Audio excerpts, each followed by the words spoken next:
Hi வணக்கம் நண்பர்களே, திருப்பூர் அரசு தாஸ். இன்னைக்கு நம்ம அப்டேட் பண்ற வண்டி என்னன்னு பாத்தீங்கன்னா Renault quit RXG 2017 model single owner கண்டிஷன்ல வந்துருக்கு. கோயம்புத்தூர் ரெஜிஸ்ட்ரேஷன்ல இருக்குங்க. வாங்க இந்த வண்டியோட போட்டோ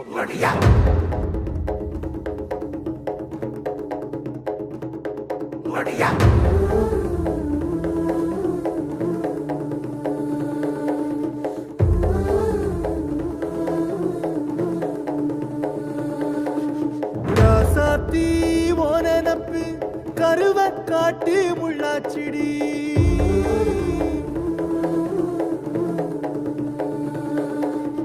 அடியாத்தி